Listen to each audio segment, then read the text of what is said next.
Hi, it's Ed, and welcome to Cracking the Codex. This is a special guest edition. We are going back and looking at the Tyranid detachments across the board with Davey. How are you doing today, Davey? I'm good. How are you guys? Nice to be here. Yeah, not too bad, not too bad. John is joining us as always, and let's just jump right into it. We've got the Tyranid Codex, giving you a breakdown of the tips and tricks, what to look for across all of the detachments, and then some of the individuals as well. So, starting off, we wanted to pick out some units that we thought were fairly key across all of the detachments. And the first unit of note I've got here is the Neurolictor. And honorable mention Death Leaper, because Death Leaper is also pretty incredible. I've been seeing a lot of lists that run multiple of these. They are fairly incredible. 65 points, lone up, infiltrator. They've got shenanigans to force battle shock in your turn, as in the Tyranid player's turn. While that doesn't necessarily deny primary, it makes you scoring your own primary or your opponent denying your primary significantly harder to do. And they buff the rest of the army and debuff enemy units when they're battle shocked as well. What are your thoughts on this one, Davey? Oh man, they're so good. They obviously are everything a lictor is, except -1 damage, and they do not fight first, which comes up more than you'd think.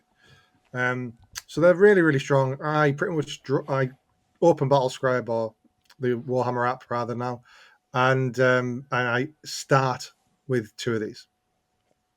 Yeah, I think it's a great place to start. I think I've played against lists that have 3 of these and Death Leaper, and they Yeah, felt like standout parts of the list, depending on which detachment you're in. But yeah. yeah, When you play your opponent, you've got 5 infiltrators. It's pretty strong.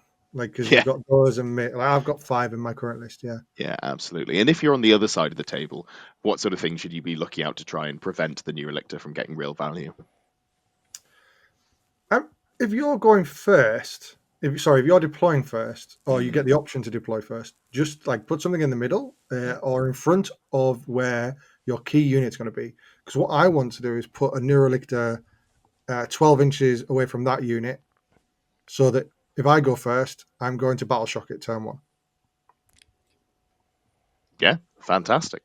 All right, moving on to the second unit of note we've got here, and that is the Biovore. John, what is a Biovore good for?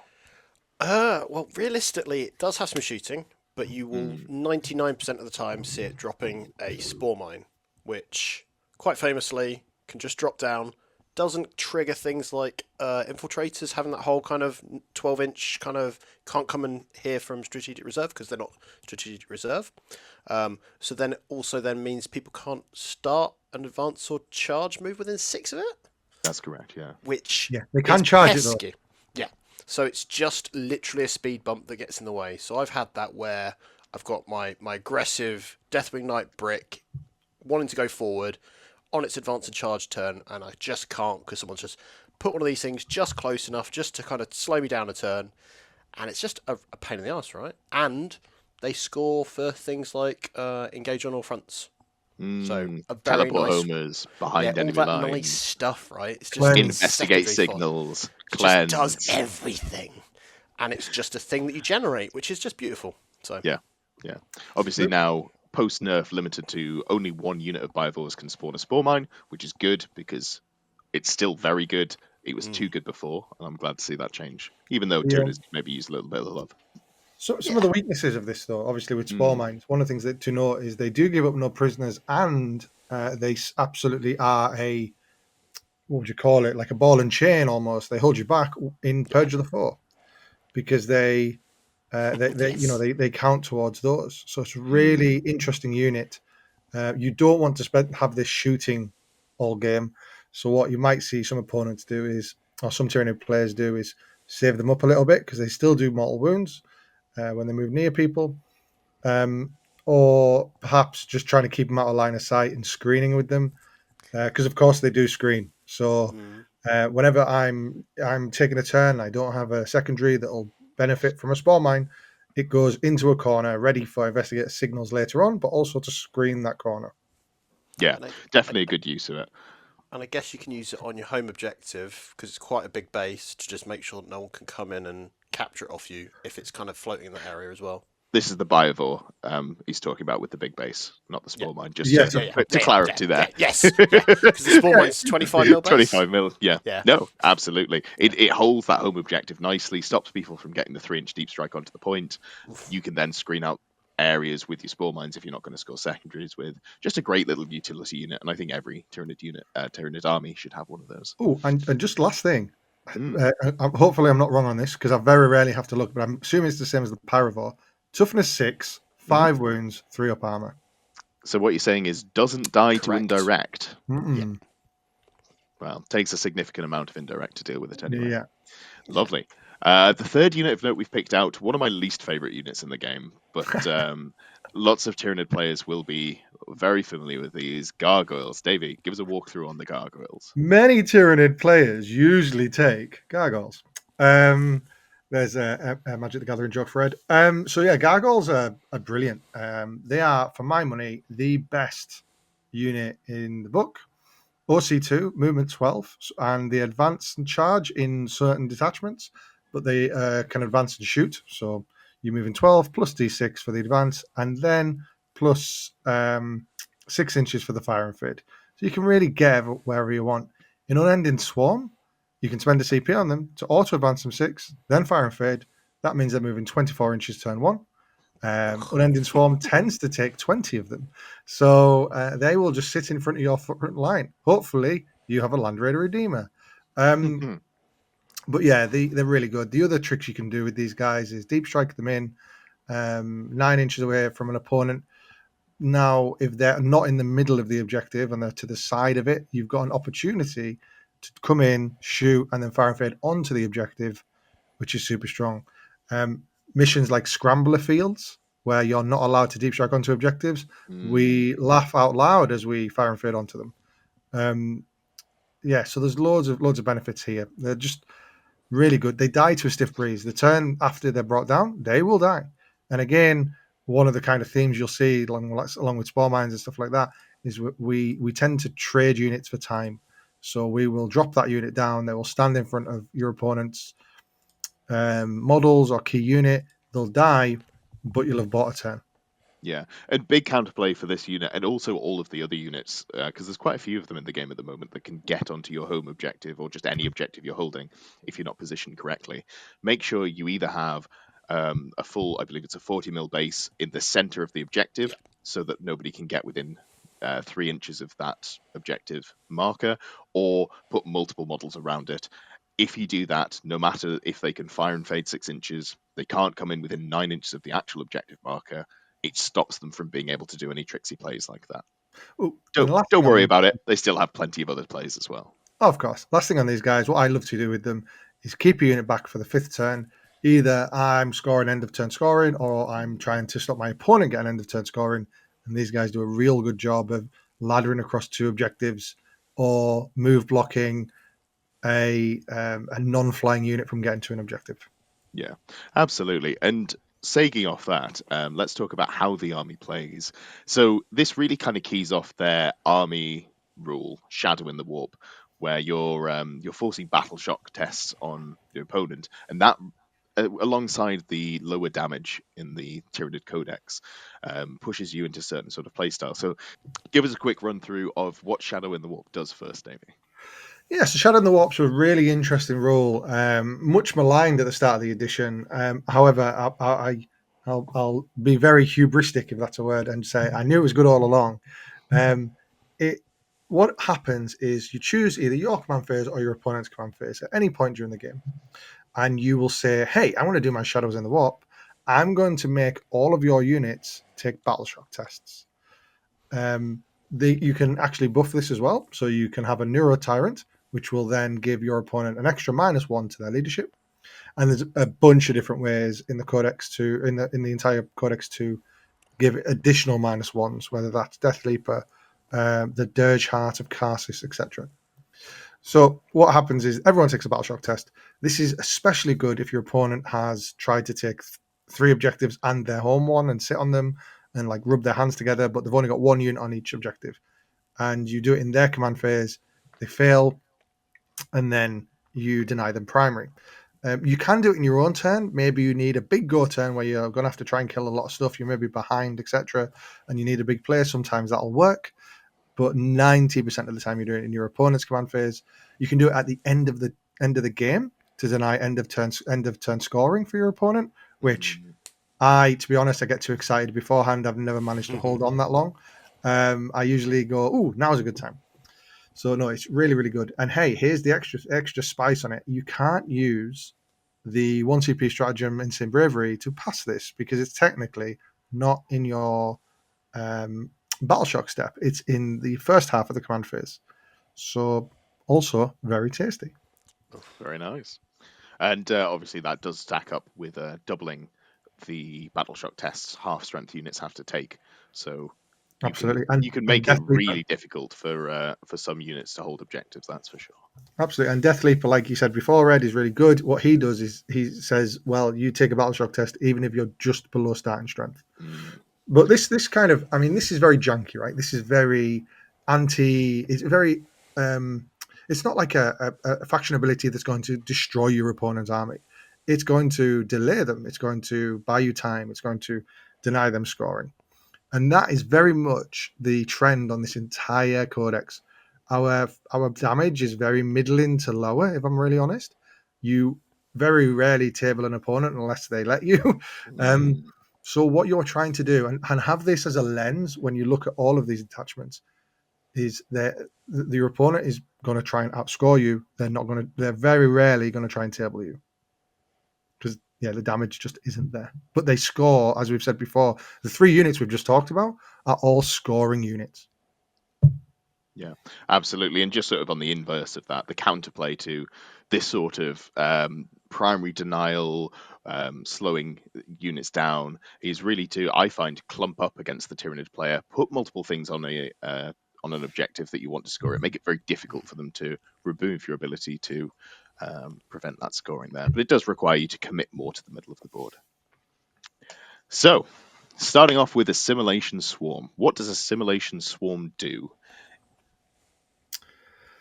So Assimilation Swarm has, just to kind of, without reading it off the page here, just to kind of give a bit of top line, it heals units. So you get units that will heal if they have the Harvester keyword, which is really, really cool. And then all the stratagems and a lot of the enhancements kind of trigger off that as well. So you get really cool ways to buff those units. So the notable one is a 4 Feel No Pain on a Harvester unit for 2 CP. Obviously, you're not going to use that all the time because it's very expensive, but can be pretty cool. Other stratagems are if a Harvester unit dies, your entire army gets +1 to wound against the unit that killed it. Very nice if you have one little Ripper Swarm at the front of your army, just like going, oh no, I hope I don't get charged by Deathwing Knights. And then everyone else gets +1 to wound is pretty nice. Now that obviously does kind of contrast with our best unit, one of our best units, the Neurolictor, because they're going to try and give you +1 to wound as well. But there's not many sources of +1 to wound and then another +1 to wound in case there's a -1 to wound, right? So, which is really, really interesting and really nice, especially depending on your meta. If you're up against loads of things that have -1 to wound, this is a nice little synergy to have. Sure. And then one enhancement that you've called out here, which is really cool, is Instinctive Defense, a 0 CP heroic intervention on the bearer's unit. The bearer's unit. So it's not just your Hive Tyrant, it's your Hive Tyrant and 6 Tyrant Guard, or it's your Tyranid Prime and 6 Warriors, or it's your Gene Stealer, Broodlord, and 10 Gene Stealers. So that's really, really cool. So yeah, they're the kind of the top line, really. Yeah, absolutely. The main thing to remember for Assimilation Swarm is it is very limited. You're going to get the Harvester keyword is Haruspex, Psychophage, Pyrovores, and Ripper Swarms. And realistically, I'm only able to get excited about Haruspex and Pyrovores. The other two, not the biggest fan of personally. So it is definitely more of a gimmicky detachment, I would say. Oh, 100%. But one of the things that I would note is, though all the units you've just said are point for point the most wounds in the Codex. So a Pyrovore is 5 wounds at 30 points. A Haruspex is 14 wounds at 125 points. Yeah, just to stop you there, I think both of those are very good units. It's the next two that you get onto where my enthusiasm wanes. Rippers do a bit. Rippers are interesting. They obviously don't have any CP, but they're 20 points. They screen. OC for Sorry. Yeah, OC. What did I say? CP. Oh, sorry, OC. My bad. But one of the interesting things they do is if you're in engagement range with a unit, they half their OC. So, which is again kind of like a nice little gimmick. Yeah. I think with a lot of this, what was the other unit again? Psychophages. Yeah. Psychophage, yeah. Let's hope in January there's a points decrease because it is hot trash. I would take them if they were 35 points. I think 100. I'd go a little higher than that, yes. But yeah, it's rough. But what you're going to tend to see, you get the most value out of this detachment if you're taking monsters. So you tend to see Norns in this detachment, and rightly so, because if you are healing wounds to your big tough monster with a 5 at feel no pain, it's pretty good. Yeah, what's interesting about that is also Norn emissaries obviously have a 4-up feel no pain on their chosen objective, so you can, in theory, really stat check your opponent by just putting more feel no pain on a unit with the stratagem for the 4-up feel no pain on an objective. Yeah. So not a bad one to start with. But moving on, we've got Crusher Stampede. Now, this is one that I have struggled to get excited about, which is a real shame, because I think big bugs are the most exciting part of the Tyranid army for myself. Their detachment rule is if it's below starting strength +1 to hit, and if it's below half strength +1 to wound. Having an army rule where your opponent decides if you have it is never good. And in competitive 40k, things tend to either die or not get touched at all. There doesn't tend to be a huge amount of middle ground there. However, they do have some tricks. You've got an auto-explode strat for 1 CP, quite nice if you've got a bigger detonation on one of the big bugs. You can force Battle Shock in the fight phase, and the target unit is -1 to hit, and if they fail the Battle Shock, or if they're Battle Shocked already from another source, for example, if you use the Shadow in the Warp, you will get that -1 to wound against the target that uses the strat. And you also get a Monster Shock, which is kind of like Tank Shock, but not as exciting. It's the standard roll 6d6, and each 4+ is a mortal wound for a CP. Not terrible. Enhancement-wise, the only one that really stands out to me is Ominous Presence. It's +3 to your OC, just making it harder for your opponent to push a Tyranid, something big off an objective. Yeah, there's a cheeky one for +1 to wound, I think, against monsters and vehicles. But your Hive Tyrant, you don't want to take a flying Hive Tyrant in this detachment because a lot of the, like Monster Shock, for example, doesn't work on flying monsters. So you take a normal Hive Tyrant and then you run across the board, giving an aura of assault to everything around you. So then everything's shooting pow, pow, pow. But by the time you've got to a vehicle, you're probably dead. Yeah. And there's battle reports online where people have taken Crusher Stampede. Watch them. What happens is everything dies before it gets there. Yeah. Just to clarify there, it's not the massive impact strat, the Monster Shock, that doesn't key off fly units. It is the Corrosive Viscera, which is the auto explode. Oh, my bad. Yeah, no, that's all right. It's you weren't going to play the detachment anyway. You can play big bugs in Tyranids, and you can have fun doing it, but I'd recommend other detachments. Yeah, 100%. Moving on, Invasion Fleet. This is the one that we've seen the most of. It is the cookie cutter index detachment that when the new codex came out, people were saying, you know what, maybe this is still the best way to play Tyranids. Got some great strats here. You've got the ability for a 1 CP 5-up feel no pain, or if you're out of range of Synapse, it's a 6-up, but a lot of the time the things you want to put it on either will be next to Synapse or will be Synapse themselves. You've got a Fight on Death on a 4+ for a CP. You've got an ability to either make a 6-inch consolidate or a 6-inch normal move if you're not in engagement range. And then you can also regen D3 +3 models in Endless Swarm units. So that's your Gargoyles and all the big Gaunt units as well. There's a real toolbox of stratagems here. Before we go into the enhancements, what do you think of the strats in the Invasion Fleet? Oh, the strats are good, man. I mean, the good one is the 5-up feel no pain. Yeah. Is really, really strong. And obviously that's a battle tactic, so your Hive Tyrant can point at 2 units and do that. Mm-hmm. So if you're thinking of doing Monster Mash, consider an Invasion Fleet because you're going to give your Maliceptor 5 up Feel No Pain. Then it's going to have a 4 invul and a 5 up Feel No Pain, which is really nice. The 6-inch Consolidate is really nice as well if you can play around it and make sure you're in the right position to do it. And then obviously the Endless Swarm stratagem is something that Unending Swarm would love to have, which is regen your gaunts. So it's a really nice way of keeping those gaunts about. So yeah, they're pretty good. They're pretty good. When I was prepping the slides, I did have to double check that I hadn't read the stratagem from the wrong detachment, because I thought that seems like it should be in the other one. But we'll see why when we get there. Yeah, absolutely. But just quickly before we move on, then, what sort of plays can you pull off with your CP strat in the fight phase? You know, the additional consolidate move or the normal move after the fight phase. So the beauty is getting onto objectives, right, and moving or behind a wall or something like that. Like I've said before, we're not that killy when we do kill something. We're generally trading an asset immediately. It will die, like whatever you've stuck out in the open. So if you can get that unit behind a wall, or you can get them onto an objective, then at least you've got the added value, and everything's about value. Like, did I get value from this unit? Did it kill something? And then buy me time and then take away primary. That's the dream of every unit in Tyranids, essentially sacrificing itself for the hive mind. Yeah, absolutely.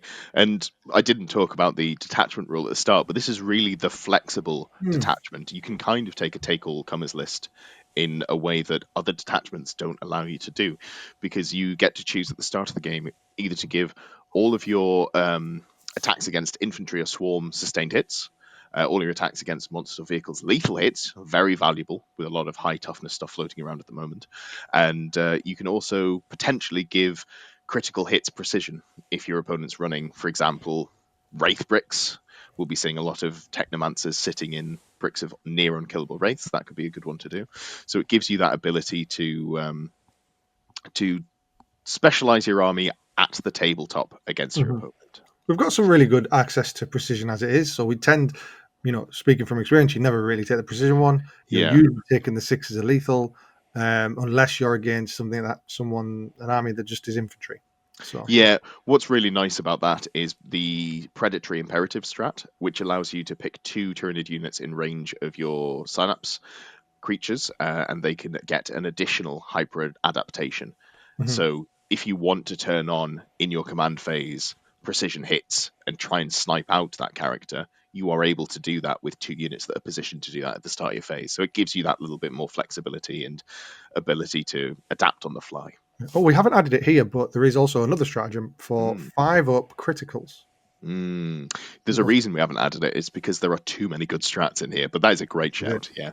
Being able to, sustained or lethal hits on 5s are great, but it really enables that ability to snipe out characters if you do go for the precision hits there. But don't. I think using the predatory imperative strat is usually the right way to do that. Yeah, true. And then enhancement wise, great one here, adaptive biology. Gives you a 5-up feel of pain on a character. If you start your turn with that unit below starting strength, it becomes a 4-up feel of pain.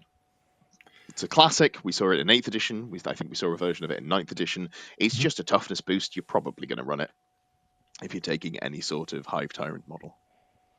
All right, Synaptic Nexus. This is an interesting one. This is definitely one of the more interesting detachments. Walk me through how the detachment rule works, Davey. Yeah, it's a really good question because my mind's gone blank. But there's 3 imperatives, essentially. One of them is a 5-up feel no pain. Yep. One of them is +1 weapon skill. +1 to hit in melee, yeah. To hit in melee, sorry. And the other +1 to advance and charge. Sorry, I didn't prep you beforehand for this. No, of course. Sorry, my brain. To be honest, what's interesting about this detachment isn't necessarily the rules, because the rules are quite good, right? For my money, combat isn't the hottest property at the moment, especially for Tyranids. So the +1 to hit in combat is so. The +1 advance and charge, it's pretty good. You want to get into position. What you're here for is the 5 of invul, right? You really want that. And for basically 1 turn, everything gets that, which is super, super nice. And this is something that 9th edition Tyranid players are going to be very familiar with. Obviously, the Synaptic Imperative to give you a 5-up invuln across the board in 9th edition was one of the main draws to how you could make incredibly tanky lists. Absolutely. One of the things, though, the way this is characterized, and I'll steal John Lennon's line on this, is Mm. this is the detachment that has the most reliable shooting. So, as we mentioned before, the combat is a bit up and down. What this gives you is a really good stratagem, which a single unit gets reroll ones to hit and wound, but they emit an aura. It has to be a synapse unit, but they then emit an aura of rerolls of ones to hit around them. Mm. So your zoanthropes and 2 exocrines are rerolling ones to hit, rerolling ones to wound, which is really nice. Or maleceptors, or even Norns if you're so keen. Yeah, very valuable because a lot of the shooting that Tyranids have is swingy. They don't have great ways to inherently buff their output in the way that other armies like Marines might do. So being And to be able clear, to, you pick a unit, your opponent's unit. You don't just get it against everything. You pick an opponent's unit, and you'll get reroll ones to hit against that. Reroll yes, ones to win against that. Yeah. lovely stuff. You can also, there's a great suite of options here defensively, basically. Armor of Contempt for a CP, making the incoming attacks -1 AP for a phase on a single unit. You can spend a CP to put a Synaptic Imperative that's not currently active on a unit, usually going to be the 5-up infant. Yeah. It's just a good use of a stratagem if you really need that defensive boost. And then there is one of my favorites, when a unit fails battle shock within 12 inches of a synapse unit, roll 66 on a 3+, they take a mortal wound. I've played a lot of Chaos Knights. Ravenous Terror Shades is the equivalent there. I have killed multiple things with this. Anytime your opponent fails a battle shock test within range of you, you get a real feeling of glee when you get to say, I'm going to try and kill that 4-wound unit that's, sat in range of me. And the thing here is, there's only one phase that we can't do battle shock testing, I think, which is the charge phase. We have ways to battle shock people in every phase. Yeah, so you could potentially be using it multiple times a turn and just Yes. forcing those mortal wounds out. Maybe not the most competitive way to build, but maybe the most fun. Enhancement-wise, a big one here is Psychostatic Disruption. It is a 12-inch bubble of Deep Strike Denial, but also on a 4-up, you can deny one of your opponent's Deep Strike that comes in on turn 1 or 2. So being able to prevent, let's say you're playing against Grey Knights with the Terminator Brick and the enhancement to come in turn 1, being able to stop them from coming in from strategic reserves early is, I would say, a very valuable tool. It can really mess with your opponent's positioning. Yeah, it's super good. I would actually, I'm quite new to Synaptic Nexus. I've been a Vanguard Onslaught boy. But 2 other enhancements here are really good. One of them is the 10-point enhancement. You think it's usually a bit rubbish, Yeah. but essentially it the TLDR is it makes your Neurotyrant a mini Tyrannofex with the Flamer. So it's a 2d6, strength 6, -2, 2 damage Flamer, which is really nice, which is really cool. So basically, for 10 points, your character that has the upgrade gets +1 to their AP and strength of their psychic weapons. So the Neuro Tyrant has a flamer that is a psychic weapon, and it turns it into a bit of a beefcake. 18-inch range as well. It's not nothing. That's some really nice primary denial. Anyone who's played against a Redeemer knows that multiple shots coming at you from a Flamer with Strength 6, AP2, 2 damage is an upsetting proposition, that's for sure. And then the other one is the Dirge Heart of Karsus, I think it's called, which is a 9-inch aura of -1 leadership. And as we mentioned before, Shadows of the Warp is really strong. The amount of battle shock tests we can make opponents take just makes that, like, the value you get for it turn after turn after turn is super strong. Yeah, this is definitely an interesting detachment that you can put together if you're looking to abuse the ability to force lots of battle shock tests for Tyranids. Then we've got the Unending Swarm. Maybe you don't care so much about battle shock. You like having it in your back pocket. But what if you just wanted to gum up the entire board and stop your opponent from moving or shooting? These are valuable things. Unending Swarm, how does that work? Oh, well, it is bloodlust ability. So you shoot a gaunt unit. So that's Termagants, Hormagants, Neurogants, Gargoyles. and Gargoyles, which is most importantly Gargoyles. And once you've shot them, if they've taken casualties, they move D6 towards the nearest enemy unit. And of course, this is the best way to move because you basically choose one new model, that one moves, and then everything else kind of flitters about as and so you wish. And then there's ways to stratagems to kind of manipulate this. So for 1 CP, you can just go, nah, they're just going to go towards this objective instead, which is just super nice. There's ways to just make it 6 inches. Yeah. And again, these are all really good. This detachment is a unique way of playing. I am thinking about trying it myself, and I'm terrified because what you will see, the lists that this will entail is at least 100 termagants, and that's right, 100 termagants, 22 neurogaunts, and at least like 30 to 40 gargoyles. So you're instantly looking at a lot of wounds there. And hey, guess what? You might have noticed here, bring back an endless multitude unit for 2 CP. So all of those gaunts I've just mentioned, them endless multitude. So I mentioned earlier, your gargoyle 20 man moves up the board, advances and fires and fades to what, 3 inches away from your opponent, turn 1. Your opponent goes, ha, easy, I'm going to kill all these. By that time, you've collected 2 CP, and you just go, cool, I'm just going to put that dead unit in strategic reserve. And then next turn, or even at the end of your opponent's movement phase, I guess you could theoretically just go bring them in, heroically Well, if you intervene could them. kill them by their movement phase, it's a difficult one. But yeah. Oh yes, yeah, that's true. But yeah, you can bring them back on your opponent's next turn and just rinse and repeat. Shoot, fire and fade forwards, and be exactly where they were the turn before. Really hem your opponent in. So the other things to watch out for here: Adrenalized Onslaught gives a unit an additional 3-inch pile and consolidate. Nice to have. Then Relentless Hunger as well, plus 2-inch move for a bearer's unit. Not great enhancements. Not great enhancements in this. I'd be interested in seeing them with some Tyranid Warriors, but we might have to see some point cuts on those before I get really excited about seeing those. Lovely stuff. And then I think finally we've got the Vanguard Onslaught. This might be the one that you've been waiting for. It's definitely one of the most competitively viable from what we've been seeing so far. So just to touch on that, Ed, it's really, really important. It's a really interesting thing you've brought up is what is competitively viable. So if I was to rank them, so only one person or 2 people have taken a simulation swarm and they've got a 70% win rate. So those people obviously just bamboozled their opponent. But fair play to them that you've got to go and win those games. So, but I wouldn't say it's the most competitive. The most competitive actually is Invasion Fleet. And then Synaptic Nexus is slightly under that now that John Lennon's not playing it anymore. And then after that, it is Vanguard Onslaught. Vanguard, I think, has a 50% win rate. So does Nexus. So they, am I right in saying that? Maybe it's a little bit less. But yeah, so Vanguard Onslaught is criminally unforgiving. Oh yeah, absolutely. I personally feel like it has the highest ceiling but the lowest floor. Yes.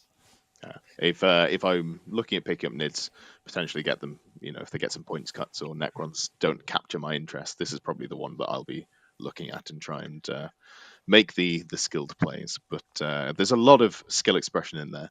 So the basic detachment rule is you are eligible to charge in a turn you fell back. That's just all of the units. Your Vanguard Invader units are able to advance and charge additional to that. So that's kind of everything that you might expect it to be. Everything that is, has wings or is stealthy. Your Gene Stealers, your Broodlord, Death Leaper, Gargoyles. I think even the Harpy and the Hive Crone are. Yes, yeah. I'm not sure you get much value out of it, but if it's got wings or if it's sneaky, Von Ryan's Leapers and Neurolictors, so they're going to Tyranid be Primes, who lead Tyranid Warriors. That is very true. That's very important. Is a good one. Yeah. So with that in mind, there's a lot of sort of plays that you can make. The main one for me is for 1 CP, you can give 1 Vanguard Invader unit, which I think one of the main uses you might use this for is a big brick of Terminators, big brick of Warriors with a Warrior Prime, because he'll give them the Vanguard Invader keyword, and you can give them effectively loan up. They can't be targeted outside of 12 inches. Have you been Only a watching single me play? CP. Yes, it's very strong. I've played against it. It's incredibly frustrating. You've got to really structure your turn in a way that you've got multiple ways to deal with key units. And this this isn't done at the start of the phase. This is done when you target a unit. They do get to retarget if they're unable to shoot, but it can really throw an opponent off. You've got the standard, if your unit moves within 9 inches of my units, I'm going to spend CP and move. In this case, it is 2 CP. However, you can pick 2 Vanguard units to move for 6 inches. They both have to have, been within that 9 inches, but being able to move 2 units is very strong. It opens up a lot of plays that you might not be able to make if you only move a single unit. Yeah.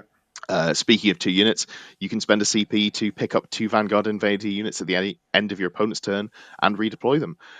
They'll come back down the next turn. Again, just really strong, makes scoring with this detachment really powerful. Anything else that you really want to pick out on this one before we go into the enhancements? Yeah, so first of all, if you are interested in a bit more of a deep dive on this detachment, come and watch my video. I think I talk about it for 45 minutes. So I've been playing this a lot, and go and check that out. The other two stratagems are really good as well. So 1 CP, bring down 2 units a turn early if they're Vanguard Invader units. So you can bring down 2 squads of Gargoyles turn 1 and block your opponent into their deployment zone. You could bring down something on their board edge turn 2, which is really nice. So there's little tricks you can have there. And then the other one is 1 CP, and this is more, if you look at all of these, right, they're very reactive. It's like your opponent does this, I'm going to do something to stop that happening. It's very much denying your opponent their plan. There's one thing we do have proactively, which you'll use on your own turn, which is a 1 CP. I point at a unit. There's no restrictions. You can do it. A unit over here just points at a unit over there, one of the enemy units, and we'll ask them to take a battle shock test. If they pass, you get +1 to hit and +1 to wound against that unit for the rest of the phase from the unit you declared. If they fail, you just get +1 to hit. So your opponent has low leadership and goes, right, this unit is going to move on this objective and secure no man's land for me. Okay, in their combat phase, you can do it in their combat phase, you can do it in your fight or combat phase, but in their combat phase, you say, battle shock test. If they fail, they're not getting secure no man's land. They're not investigating sites or whatever. Like there's loads of interesting things you can get around that. So this is also a battle tactic stratagem, and I've played against someone who used this to great effect. Basically, what would happen is in my fight phase, my opponent would say, "Cool, I would like your model that's contesting the objective to take a battle shock test," and then he would use his Hive Tyrant, and he'd say, "Cool, that other unit is going to have to take a battle shock test." I'll stop you right there. Yeah, it's been FAQ'd that. Oh, is it really? Oh, okay. Yeah, so unfortunately, that is what turned a lot of people off this detachment. Same with the previous one for Synaptic Nexus, when you can point at a unit and give everyone reroll 1s to hit. You could previously point at 2 units and give them reroll 1s to hit, but now because you're targeting an enemy unit with both stratagems, you cannot do that with the Hive Tyrant. Sure. But good spot though. Everyone was doing that. All right. Yeah. Well, the point still stands. You can select one enemy unit, force them to be battle shocked, and potentially get yourself more primary when it comes around to your command phase. Being able to target battle shock something, you don't have to be able to see them. You don't have to be in combat with them. You can just turn off make them take a battle shock test. If they fail, suddenly your primary next turn is a lot stronger. Yeah, absolutely. Lovely stuff. There are a couple of interesting enhancements here as well. Battle shock hunting grounds gives you. When enemy reserves enter the battlefield on a 2+, they have to take a battle shock test. It's just incredibly frustrating. It makes your game plan to play against much more complicated. A lot of the time, units that come in from reserves might want to use an offensive strategy to increase their output. For example, the new Necron Codex, they're going to want to potentially bring in some Immortals from reserves, edge of the board, shoot at a unit, get their full rerolls to wound just from the datasheet, but they want to do mortal wounds. On a 2+, they're having to take a battle shock test. That's a level of failure that I don't love having to commit towards. Crisis suits. That. Yeah, like fire and fading units, like they just hate this. Can I tell you my favorite use of this? Oh yeah, absolutely. Inceptors coming down 3 inches from my units onto objectives or to do deploy teleport homers, and then they fail a battle shock test. Yeah, that is rough. And obviously, as you've mentioned before, out of phase battle shock tests, they're not able to use the stratagem to auto pass it, so they just have to deal with the consequences Oh of their god. actions. I have denied so many primary. This is my favorite enhancement, and if I Mm, do move away from Vanguard Onslaught, this will be the thing I miss the most. yeah, absolutely. The other thing that's really key to note here is the Neuro node, which is redeploy. Is it 3 units? Yep, 3 Vanguard Invader units. Yeah, which is all the good ones you were going to be taking anyway. And it's after you know who goes first. It is one of the good redeploys. Absolutely key. And how do you abuse this the most, Davey? Oh, you absolutely threaten something on their Hmm. board edge. So, like I mentioned before, if you put a Neurolictor within 12 inches of their big unit, then you put maybe Death Leaper, who, by the way, is 70 points and can be thrown away quite frivolously. Um, say you need to kill I don't know, some character like you mentioned before, like this Wraith character you were talking about. I can't remember what he's called, but Technomancer. Technomancer, yeah. So if you put a Neurolictor in 12 inches and then Battle Shocks them, then Death Leaper is going to get +1 to wound against that unit for the rest of the game. Sorry, rest of the turn. Yeah. And yeah, Death Leaper just walks over there and precision attacks that character, for example, and yeah, does them in. But if you don't go first, you Mm, just pick them up, drop them either in reserve or in your deployment zone. great. You've Fantastic. literally risked nothing. You've got the risk of you've got all the benefits and none of the risk. Mm. Yeah, no, it's being able to do that is what really makes those forward deploy units the most abusable, and being able to put the units into strategic reserves as well just gives you some real flexibility. Or you can go for a denied flank. You can deploy, a chunk of your army on one flank, the Mhm. rest in the middle and the other flank. Then your opponent deploys in a certain way, and you go, cool, I don't have to tangle with that. I'm just going to sit on the other edge of the board and outscore you there. Yeah, one of the things is interesting. Obviously, our best stratagem here is loan up a Vanguard Invader unit. You can only do it Mm. to one unit. So if your opponent has, for example, imagine this: 3 Night Spinners, and they want to target maybe two of your like you've got 2 squads of warriors. You deploy them both on the battlefield. Then you just, as Ed just says, you just take a unit off and say, okay, I've only got one unit that you want to target, and I'm just going to loan up at every turn. Yeah, absolutely. That has been a run through there on all of the detachments. We've gone through some of the key units. We have gone through the basic playstyle of the army. Any last thoughts you want to wrap up on before we go? Yeah, I mean, again, just to reiterate, have the lens of scoring points with all of these, right? Unending Swarm is very popular for a reason because it scores like all day long. Vanguard Onslaught, you'll come up with challenges on primary. Same, I think, a little bit with Synaptic Nexus. Um, there's it's how do you? And again, no army. I don't know. I only have Tyranids, but when I'm trying to build a list here, you have to really dig into what is scoring the points every time. Mm. So kind of touching in on my kind of last thought really of the codex is traditionally how would you like look to sort of, you said about the kind of the combat's quite anemic, so when you're scoring do you tend to lean into tactical, or depending on detachment do you end up going more fixed? Is there kind of a kind of an archetype where if someone's playing a certain detachment you know they're going to probably go one way or the other? I think we have like a we've got a, a really inertability, or not inertability, like what's the phrase I'm looking for? Like it's in the codex. All the units have this really fast get around the board kind of vibe about them. We've got a lot of chaff units that can just go and do secondaries, so that enables us to score passively to an extent, but also to just react very well to whatever cards we pull. As a result, you can't actually do tactical or you can do fixed. I think I prefer tactical simply because you get more points every time you achieve something, and we can achieve it. So there, the only thing that is a bit of a downside is things like Bring It Down, Assassinate, where you've only got a couple of units that can go and do that for you, and hopefully they're still alive when you draw that card. Um, Fixed is obviously very good. Cleanse, deploy teleport homers, behind enemy lines with the Biovore, engage on all fronts with the Biovore is just super, super easy. So overall, you can absolutely do anything you like with Tyranids. I mean, look at Unending Swarm. You've got 200 gaunts. They just literally park them on the like 3/4 up the board, and then you just score, deploy teleport homers in the middle, and cleanse all game. Cool, done. With Vanguard Onslaught, you would tend to just I tend to do tactical because your opponent can essentially react to whatever fixed secondaries you've taken. And with Vanguard Onslaught, you don't have the capability to really push through that. Unending Swarm, you absolutely can. So I think a lot of the times you'll go tactical, but you do have the capability to just go switch on fixed whenever you like. Lovely. Well, thank you for watching. We will be back next week with some Necron content, or perhaps some AdMech content, depending on what you're more excited to see.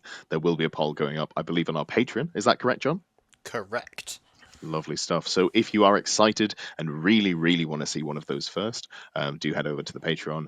If you subscribe, you'll be able to vote on that. There is some exclusive content as well, and we will see you next time.